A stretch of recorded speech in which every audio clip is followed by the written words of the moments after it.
Uganda first. Hello, Youth of Purpose. Welcome to this week's episode of this show. I'm Ivan Tumukunde. Welcome to the show. Now, when we're growing up, we're always told that when you grow up, you're going to be the leaders of tomorrow.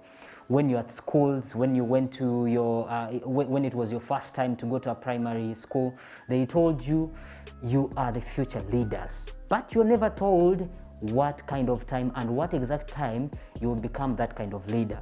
Looking back at the previously concluded elections, of which the campaigns were so merged with violence, and all that was happening was by the young people. Is that how we really take up the leadership when our time comes? Or are we really even mentored to know how to take up leadership when the right time comes? Today on the show, I'm talking to the Chief Political Commissar of the UPDF, Major General Henry Matsko. Welcome to the show. Hello, young people. Happy to be on this young people's show, and wish you good listening. So, General, first of all, is it even right to tell the young people that they are just the leaders of tomorrow? Or we should start by telling them that they are leaders? The young people are generically at another stage in their life, meaning they have a future ahead of them. Sure. So anybody in society who projects that a young person is the future, I don't think he's making a mistake. Sure. Leadership is a function of influencing and guiding, showing the way. Sure. And what that implies is that to show the way, it means you must be familiar with the way. You are not gambling. So early in your life, there are certain things you have not experienced. So that in itself determines how much you can offer in terms of leadership. Sure. So I think it's not in bad faith to motivate and inspire young people to look ahead rather than only look at today.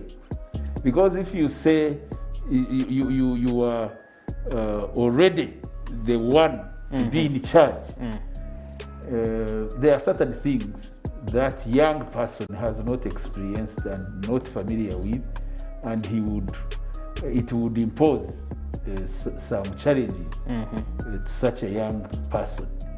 So the duty of society is to ensure enough preparation is put in place, preparing the young person to be ready when time comes, when he has gathered enough experience to be in charge.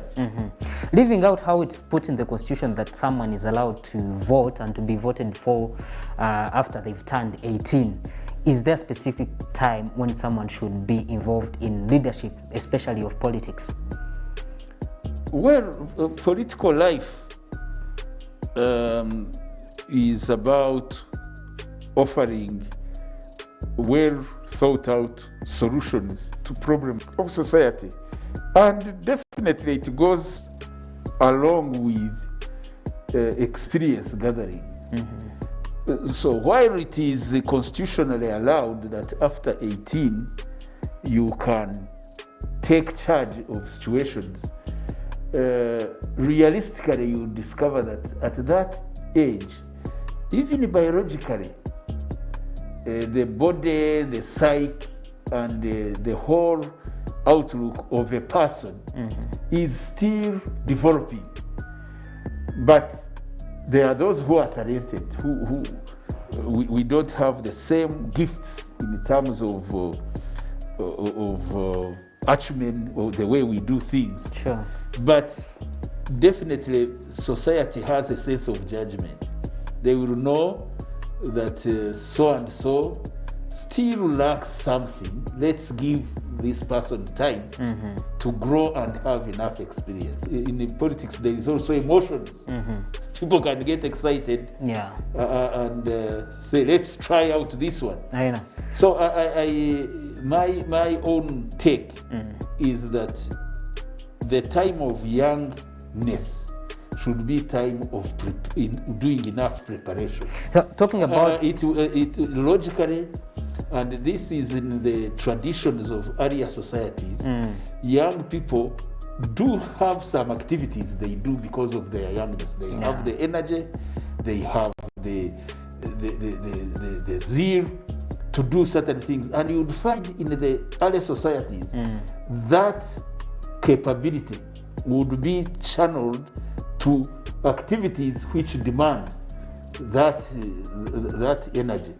They would be involved in defending their societies, and even today, like me now, I am a general in the army, but there are things which ought to be performed by young people, which because of my age, I cannot perform, like paratrooping, jumping over the ropes.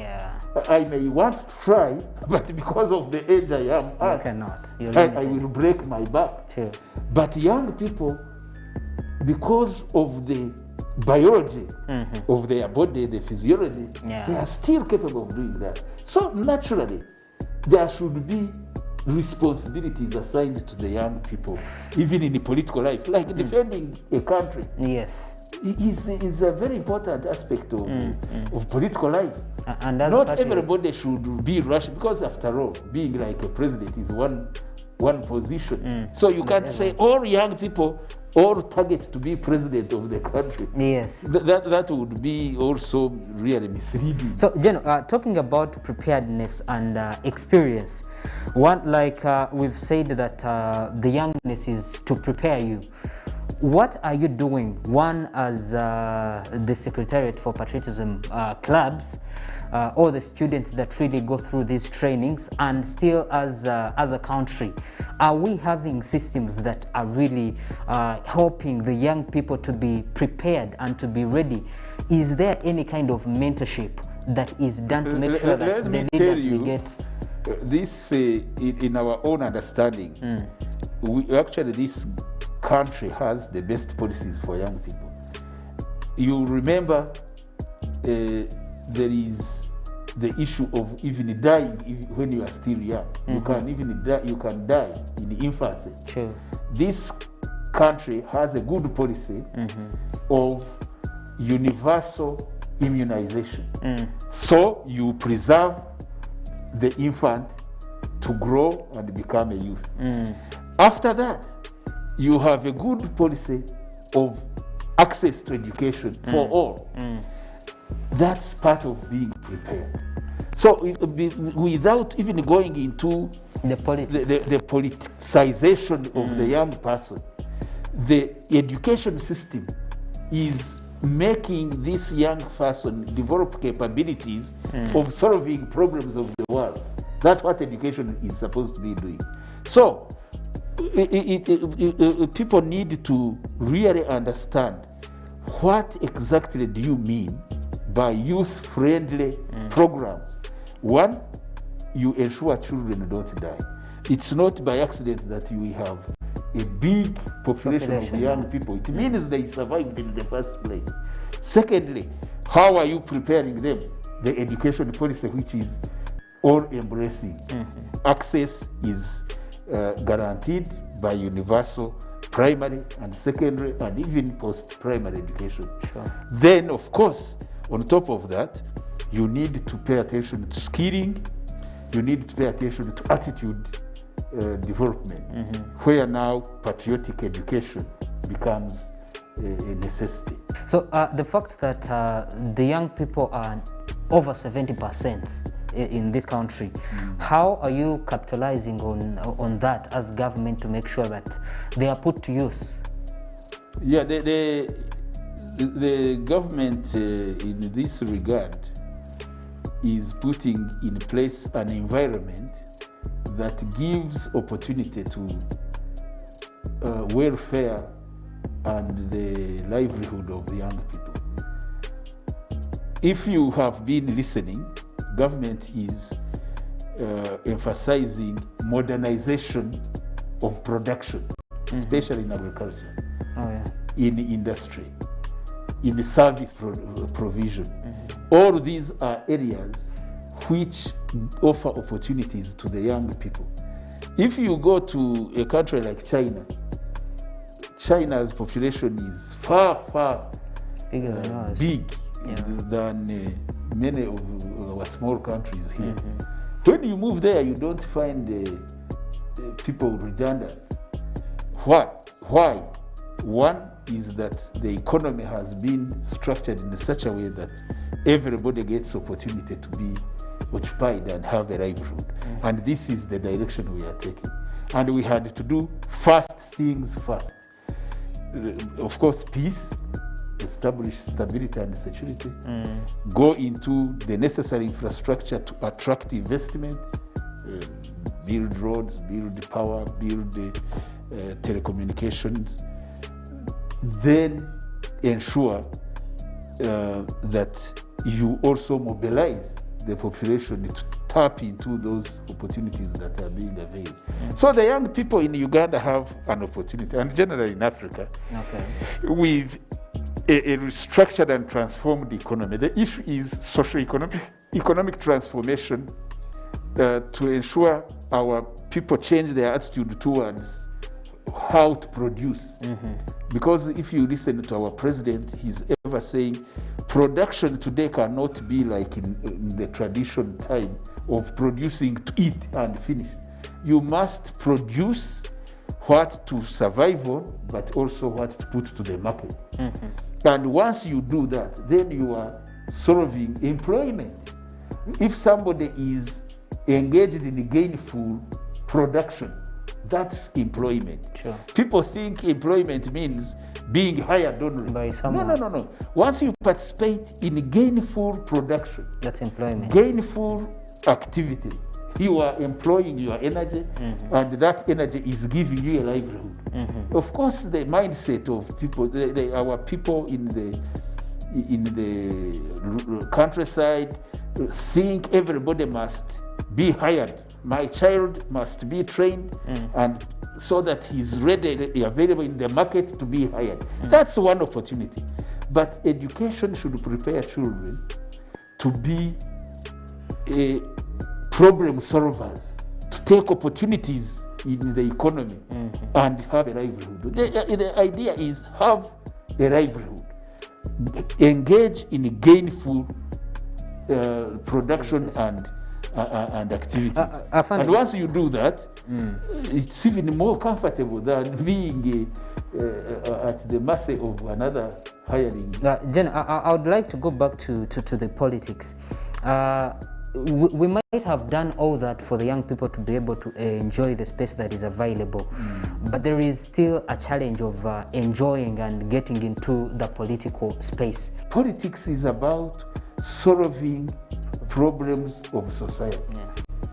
Now, our young people having space to offer solutions to problems of society. Do they even know what the problems are? Because that's you can continue with that and answer my question. If we went to a number of universities and asked young people what the interests of Uganda are, or what we are looking for in the next 5 years, do the young people know even what we're looking for in the next 5 years? That also requires a generation of consensus. Like young people of Africa, there are 2-3 challenges they should be really mobilized to appreciate. One, when you compare Africa and other parts of the world, Africa, by many standards, still lags behind. So that should be eating up the minds of our young people. Why is it that Africa, which by comparison has more resources, is better naturally endowed, in terms of standards of living, It's lagging behind. That should be a question. Sure. So the debate on how to ensure prosperity must be on the table for our young people. Because it's not just a matter of guessing what the problem is. Yeah. It's studying and understanding that this is the actual problem. So if our young people should be bothered that there is a question of our well-being as Africans. Two, the issue of what will guarantee this well-being. What happened in the past? What happened is that we were denied opportunity to work together as Africans. Outsiders sat in a capital city, fragmented the African continent into unviable political units. So should this bother our young people? I say yes. They should be bothered that for our survival and strength, we need to start thinking about the integration of African people and African markets. Of course, they should be bothered about governance questions, issues of integrity. They need to really speak out when they see people of no integrity sticking to be the ones in charge of their affairs. And you are right to say, then we, the mentors, the academicians who are dealing with these young people, need to set the right agenda. Of course, the young people will not dream about these things. They need to be mentored and guided into that direction. So the fact that we all agree that we are not yet where we're supposed to be, in your last remarks, what should be done to better the situation? One, we need the elders or those in charge of society need to do our work. Mentoring, inspiring the young people is the responsibility of all stakeholders in the society, the parents, the school environment, and the government policies. Thank you so much, General. Youth of Purpose, you've heard it from Major General Henry Masiko, who is the Chief Political Commissar of UPDF. I believe all stakeholders will be able to play their part. Talk about we as the young people, are you playing your part, keeping yourself healthy and doing the right thing, keeping the discipline and all that. The parents, I believe, are also playing their role. When your child comes back and tells you, Mommy, I want to go and contest for a position at school, are you the one buying them sweets to go and corrupt their fellow children at school? So I believe all of you will be playing their role. Talk about the government. I believe the government is also committed, because it's the government that formulates policies that really do govern us and make this country to move forward. As I always tell you, Youth of Purpose is here to inspire you and make you a better person. This program is proudly brought to you by the National Secretariat for Patriotism Corps, who are under the office of the President and with the theme Uganda First. In all you do, make sure that we put the interests of Uganda first. Put aside what divides us, concentrate on what unites us. Youth of Purpose. So if the gap in the leadership positions, say in politics, is not really worked on, the young people will keep looking at the older generation as a barrier to their positions, but also the older generation will keep looking at us, the young people, as a threat. So we must harmonize the relationship, that by mentoring the young people into these leadership positions, but again widening the space for these young people to be able to participate and take role in leadership of this country. Now we're going to be giving a platform. This is what I'm doing here, to be able to bridge the gap, giving them a platform to also be able to air their views about what they think on the young people and politics. Are they really being given enough space? And are they really playing the right politics? Are they being mentored right? Let's listen to them and then we'll be right back. Uganda First. Hello, my name is Membe Miriam Mugenyi. I am a fourth-year student at Makerere University, and I am pursuing a bachelor's degree in food science and technology.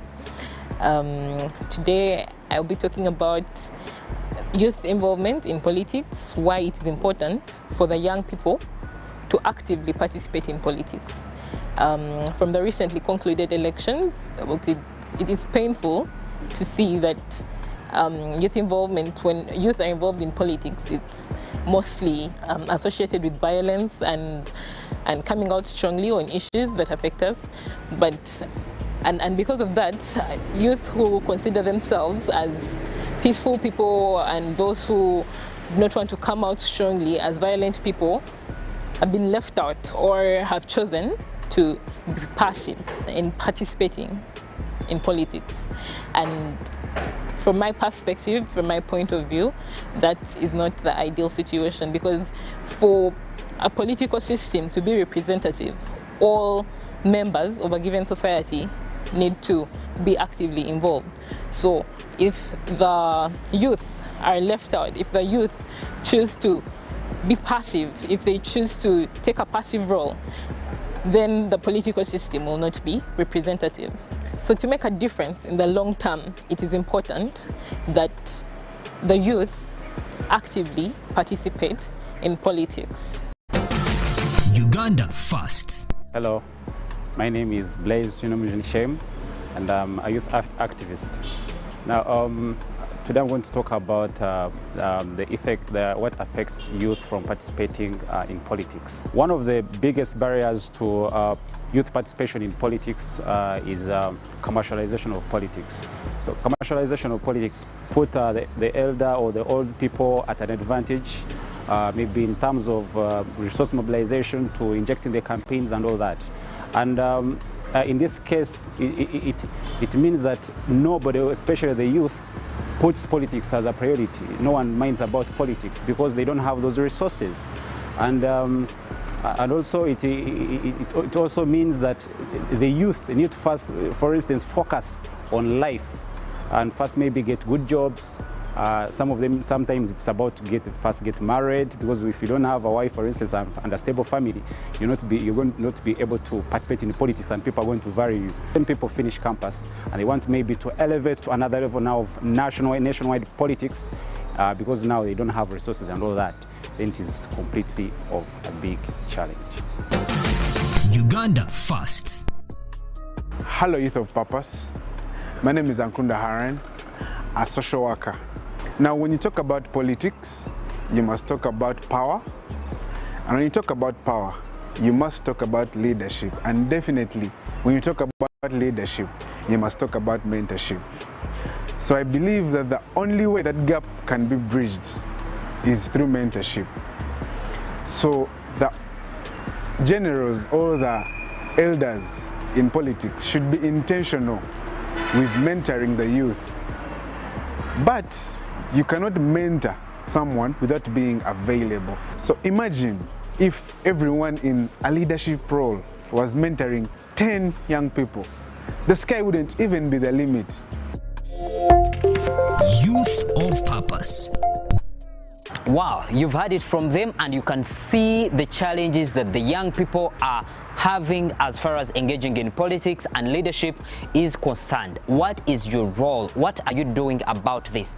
I hope all of you decision makers who are watching this show will be able to take into consideration some of the challenges that the young people have been able to put across. Now we are going into our hands-on today. We're going to be learning how to make liquid soap. You know, this is one of the businesses that you can be able to make money out of. There are lots of schools, there are lots of companies that use liquid soap to do cleaning at their offices. So you can earn a living from making liquid soap by selling it to those offices, to those schools, to your neighbors, and you will be able to earn a living.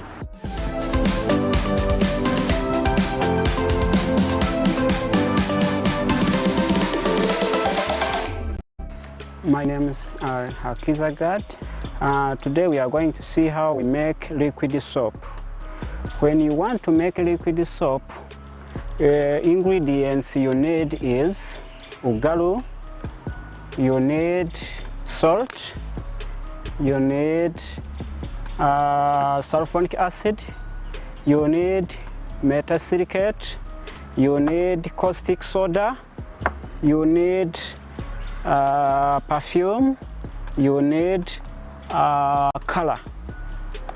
Then after that, when you finish to prepare your ingredients, then tools which you need a bucket which can carry 20 liters of liquid soap. You need mingling stick. You need a small bucket for mixing like caustic soda and metasilicate with sulfonic acid.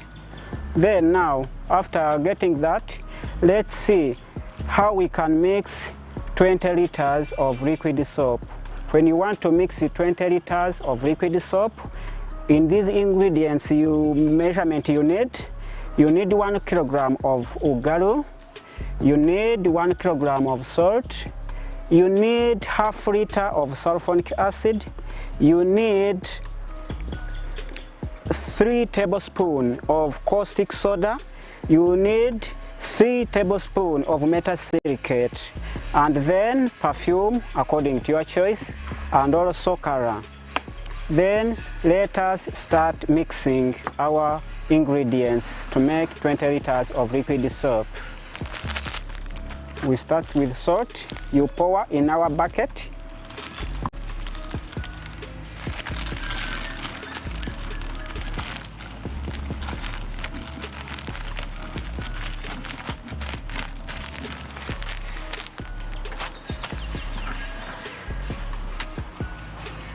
Then you pour ugaru.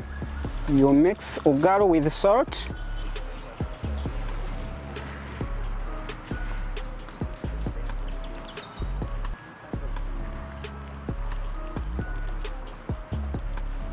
Then you mix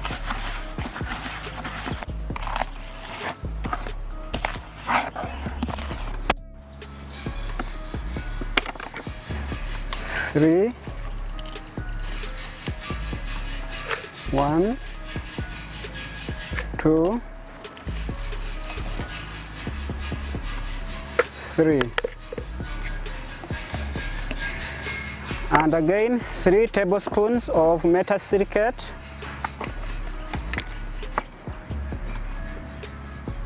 One, 2, 3. And half liter of sulfonic acid. This is almost half.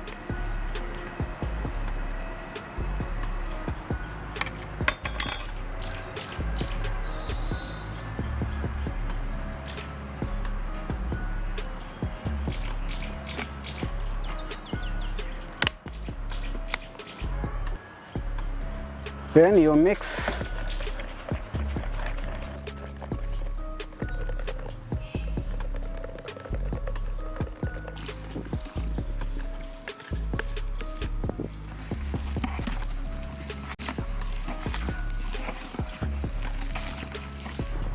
Now when they become uniform like this, now the all water you can pour all at once. You keep mixing.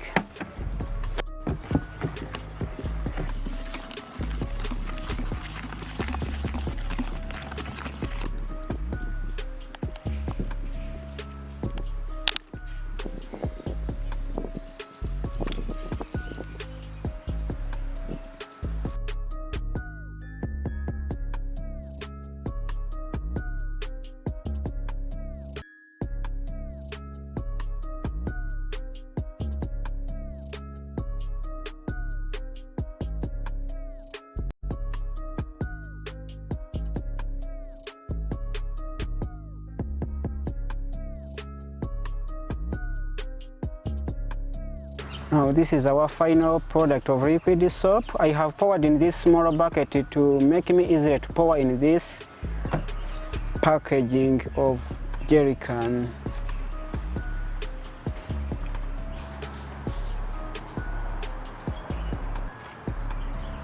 So guys, that's all. That is the process of making liquid soap.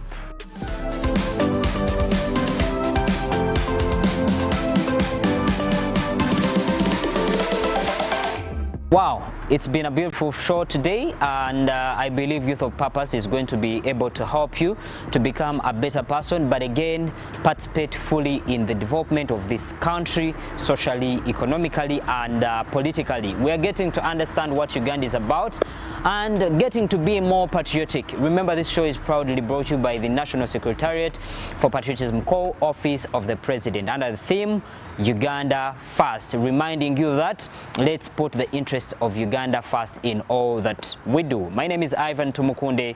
See you next time. Youth of Purpose, brought to you by